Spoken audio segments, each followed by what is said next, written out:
आप सभी को मेरा नमस्कार।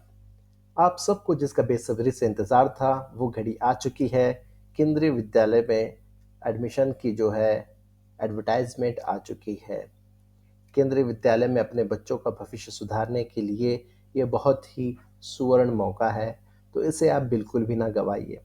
तो चलिए देखते हैं किस तरह से इस नए नोटिफ़िकेशन को, इस गाइडलाइंस को हम लोगों को पढ़ना है। सबसे पहले हम गूगल पे डालेंगे केवीएस और फिर ऑफ़िशियल वेबसाइट पर चले जाएँगे और वहाँ पर जाने के बाद आपको दिखाई देगा, यहाँ पर देखिए अनाउंसमेंट आई है 21 मार्च।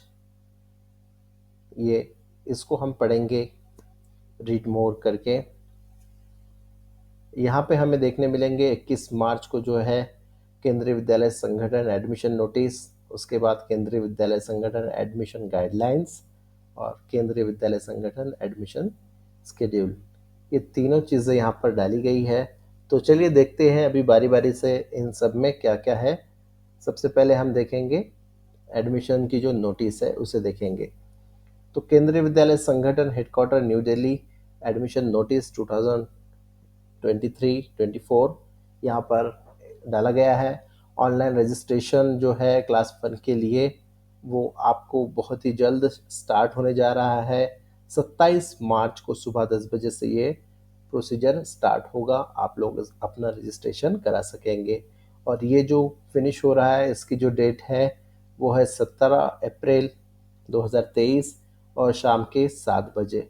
तो ऐसा नहीं है कि आप लोगों को 17 तक करने हैं, इसके भी अलग-अलग जो है दे रखे हैं रजिस्ट्रेशन के चरण दे रखे हैं, उन चरणों को भी हम इस वीडियो के ज़रिए से देखेंगे।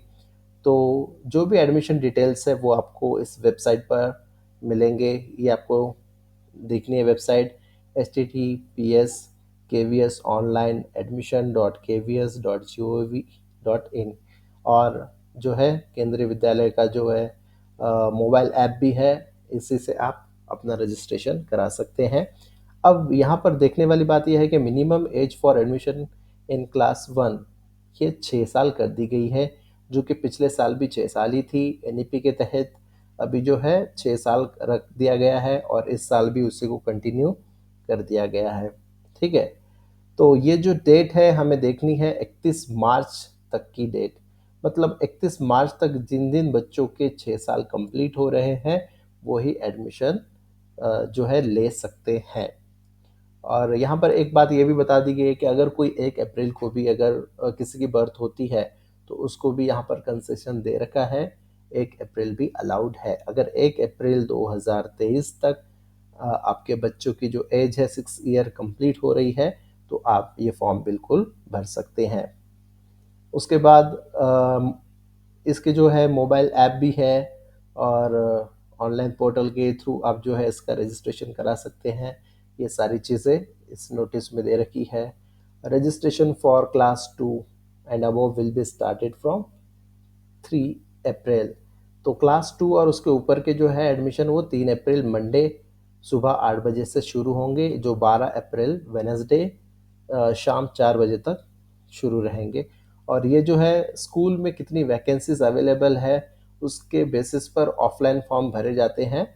सिर्फ क्लास 1 के जो है एडमिशन ऑनलाइन कराए जाते हैं। ठीक है, तो ये चीज़ इसमें बताई गई है। All information regarding admission and registration forms for class 2 and above are available in Vidyalaya websites and registrations can be done as per the schedule of admission 2023 and 24। तो जिस जिस स्कूल में आपको एडमिशन करना है उसकी वेबसाइट पर क्लास 2 के लिए अलग से डाला जाएगा, तब आपको उस स्कूल से जो है कांटेक्ट करना है और तब आपको आगे का जो है प्रोसीजर पता चल जाएगा। क्लास 2 के लिए मैं यहाँ बता रहा हूँ और क्लास 1 के लिए जो है वो ऑनलाइन पोर्टल ही काम करने वाली है। ठीक है, तो ये है इस नोटिस के अंदर। अब हम नेक्स्ट देखेंगे एडमिशन गाइडलाइंस। एडमिशन गाइडलाइंस एक यहाँ पर दे रखी है। तो एडमिशन गाइडलाइंस बहुत ज़रूरी होती है। जब भी न्यू ईयर आता है, जब बच्चों के एडमिशन कराए जाते हैं तो गाइडलाइंस बहुत ज़रूरी है, क्योंकि पिछली गाइडलाइंस में ही जो है बच्चों की एज 6 ईयर्स कर रखी थी। ठीक है, तो यहाँ पर सारी डेफिनेशन दे रखी है गाइडलाइंस में। सेंट्रल गवर्नमेंट एम्प्लॉयज़ किसे कहा जाता है, ट्रांसफरेबल जॉब किसके हैं, ट्रांसफ़र का मतलब क्या है, autonomous bodies, single girl child मतलब क्या, ये सारे डेफिनेशन दे रखे हैं। उसके बाद प्रायोरिटीज़ इन एडमिशन, किन किन को प्रायोरिटीज़ देनी है। केंद्रीय विद्यालय अंडर सिविल डिफेंस सेक्टर में सबसे पहले प्रायोरिटी रहेगी क्लास वन। तो क्लास वन कौन रहेंगे, तो वो रहेंगे children of transferable and non transferable central government employees and children of ex serviceman. तो ये इनको फर्स्ट प्रायोरिटी दी जाती है।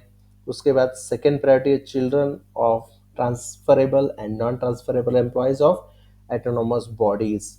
कौन सा autonomous body, government of India के, जैसे केंद्रीय विद्यालय संगठन है तो ये भी एक एटोनोमस बॉडी है गवर्नमेंट ऑफ इंडिया की। तो इनके जो बच्चे हैं वो कैटेगरी 2 में आएंगे। उसके बाद कैटेगरी 3 यहाँ बता रखी है, children of transferable and non transferable state government employees. जो स्टेट गवर्नमेंट के जो है जो बच्चे हैं, मतलब जो पेरेंट्स हैं उनके बच्चे, वो कैटेगरी 3 में आएंगे। और नंबर 4 है children of transferable and non transferable employees of autonomous bodies. लेकिन ये कौन सी है, पब्लिक सेक्टर, ये है स्टेट गवर्नमेंट के, मतलब स्टेट गवर्नमेंट के जितनी भी एटोनोमस बॉडीज़ है वो आएंगे कैटेगरी 4 में। और 5 में कौन आएंगे, children from any other category including the children of foreign nationals who are located in India due to their work or for any personal reasons। तो कैटेगरी 5 में बाकी के जो सारे बच्चे हैं यानी अदर, वो सारे कैटेगरी 5 में आते हैं। तो इस तरह से ये है, कैटेगरीज बता रखी है गाइडलाइंस में, ये आप लोगों ने ध्यान से पढ़ना है। और सबसे ज़रूरी जो बात है यहाँ पर बताया गया है, एलिजिबल एज फॉर एडमिशन। तो क्लास 1 के लिए एलिजिबल एज रखी गई है 6 years but less than 8 years of age. ठीक है, तो ये एज हम कब तक की मान रहे हैं, 1 अप्रैल 2023 तक की एज। अगर 6 ईयर कंप्लीट होते हैं तो ही आप एलिजिबल हैं, अगर नहीं होते हैं तो आप बिल्कुल एलिजिबल नहीं है। ठीक है, तो अब ये देखिए यहाँ पर एक स्पेशल उन्होंने मार्क कर रखा है रेड। तो इसका मतलब ये हुआ कि पिछले बार जब गाइडलाइंस आई थी तो उसमें बताया गया था कि 6 साल तक के बच्चों को एडमिशन दिया जा रहा है। तो अब वही बच्चे क्या हो गए हैं, 7 ईयर्स के हो गए हैं। तो इसलिए क्लास 2 का जो है क्राइटेरिया एज का, वो 7 ईयर्स रखा गया है। ऐसा भी हो सकता है कि देखिए किसी के 5 साल कंप्लीट हो गया और उसने कहीं एडमिशन ले लिया, और उससे अगर ये लग रहा है कि मैं सेकंड में बच्चों को मेरा एडमिशन दे दूंगा क्योंकि वो फर्स्ट पास होके जा रहा है, तो ऐसा बिल्कुल नहीं होने जा रहा है, क्योंकि यहाँ पर एज क्राइटेरिया 7 ईयर्स रखा गया है। यहाँ पर अगर आप ध्यान देंगे तो क्लास 3 के लिए भी सेम एज रखी है और 2 के लिए भी सेम है। तो इसका ये मतलब है कि ये एज जो अभी क्लास सेकेंड को लगाई गई है, धीरे धीरे करके नेक्स्ट ईयर वो थर्ड में जाएगी, फिर फोर्थ में जाएगी। इस तरह से जो है एज एक एक साल आगे बढ़ती रहेगी। ठीक है, तो इसलिए यहाँ पर ये रेड मार्क कर रखा है कि क्लास 2 में 7 years but less than 9 years, कम से कम 7 साल तो होने ही चाहिए। फिर क्लास 3 की भी बताई गई है, फिर 4, है ना, इस तरह से 10 तक के एज बता चुके हैं यहाँ पर। तो अब उसके बाद ये बताया गया है class strength and competent authorities, कितने जो है स्ट्रेंथ तक कौन सी अथॉरिटी रख सकती है, अप टू 40 तक प्रिंसिपल रख सकते हैं। तो ये इस तरह से बता रखा है। अब ये रिजर्वेशंस बता रखे हैं, देखिए। तो उसमें जो है scheduled caste, scheduled tribe and other backward class category, जो भी सेंट्रल गवर्नमेंट के रिजर्वेशन है वही यहाँ पर भी लागू होते हैं। 15% सीट्स फॉर शेड्यूल्ड कास्ट, और उसमें से 7.5% होंगे एसटी के लिए, और 27% होंगे ओबीसी एनसीएल के लिए रखे गए। और डिफरेंशियल एबल जो कैटेगरी है उसके लिए 3% सीट्स रिजर्व रखी गई है। ठीक है, तो ये बाकी लोकल ट्रांसफ़र के बारे में यहाँ पर कुछ ज़रूरी बातें बताई गई है। उसके बाद fresh admission, 10th and 12th के बारे में भी बताया गया है। ये सारी जो चीज़ें हैं आपको गाइडलाइंस में पढ़ने मिलेगी।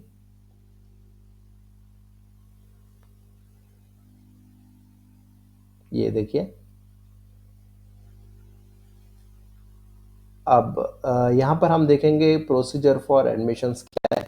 तो आपको तो पता है, पहले पब्लिसिटी होती है, मतलब एडवर्टाइजमेंट आता है न्यूज़पेपर में, उसके बाद जो है ऑनलाइन एप्लीकेशन शुरू हो जाते हैं, रजिस्ट्रेशन करना होता है उसका।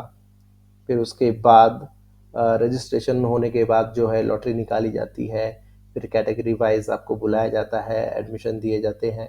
और अगर ये सब होने के बावजूद अगर सीट बचती है तो वो जो केंद्रीय विद्यालय क्या करेगा, अलग से उसके लिए एडवर्टाइजमेंट निकालेगा और सेकेंड लॉट उसमें से आपकी अलग से लॉटरी कराई जाएगी और उसमें फिर एडमिशन दिए जाएंगे।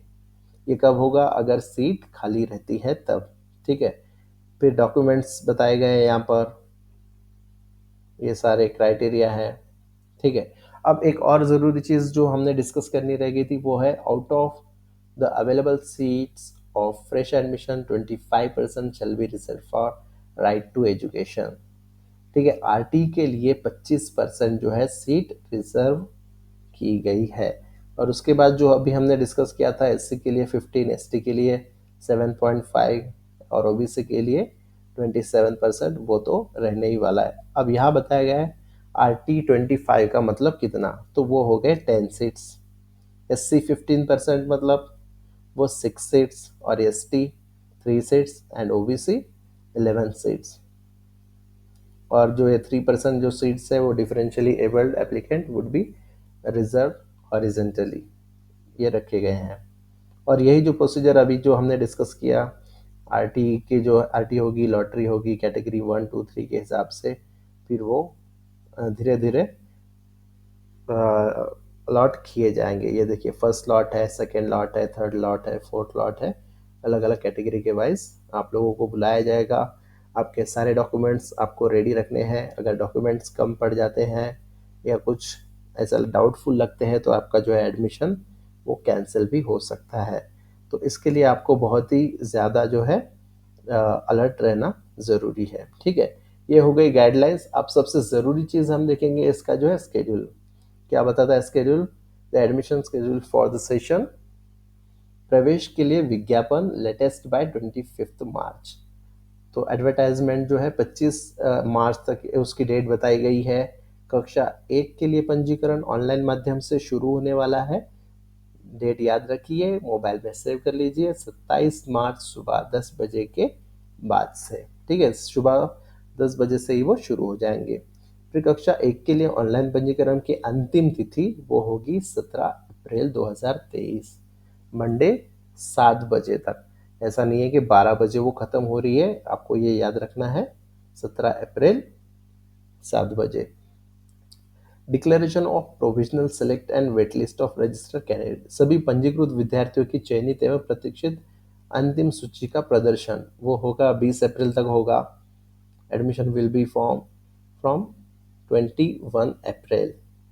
21 अप्रैल के बाद से जो है एडमिशन भी स्टार्ट हो जाएंगे। आपके लिस्ट वाइज जो नाम आएंगे उसके हिसाब से फिर एडमिशन होंगे। Admission of eligible candidates of selected list in following order, RT के होंगे, फिर from service priority category 1 and 2 के होंगे। Shortfall of reservation quota after admission in 1 and 2 above. तो जैसा कि मैंने आपको बताया गया, ये सारी डेट है। सेकेंड लिस्ट 28 को आ रही है, थर्ड लिस्ट 4 मई को आ रही है ना। फिर शिक्षा के अधिकार के अंतर्गत एवं अनुसूचित जाति जनजाति अन्य पिछड़ा वर्ग एनसीएल प्रवेश हेतु दूसरी अधिसूचना जो 3 मई में निकलेगी, दूसरी अधिसूचना। ठीक है, तो ये बहुत ही ज़रूरी डेट्स है। इन सबको आपने क्या करना है, अपने मोबाइल में सेव करना है और अपने बच्चे के एडमिशन के लिए सारे डॉक्यूमेंट रेडी रखने हैं। ठीक है, जैसे इसके फॉर्म निकल आते हैं, किस तरह से फॉर्म भरना है, उसका प्रोसीजर क्या है, उसके बारे में भी हम लोग डिस्कस करेंगे। आपको और अच्छी तरह से बताया जाएगा कि फॉर्म किस तरह से भरते हैं। तो जुड़े रहिए इस चैनल में और जल्द से जल्द अपने बच्चे का रजिस्ट्रेशन कराइए। तो मिलते हैं नेक्स्ट वीडियो में, तब तक के लिए बाय बाय।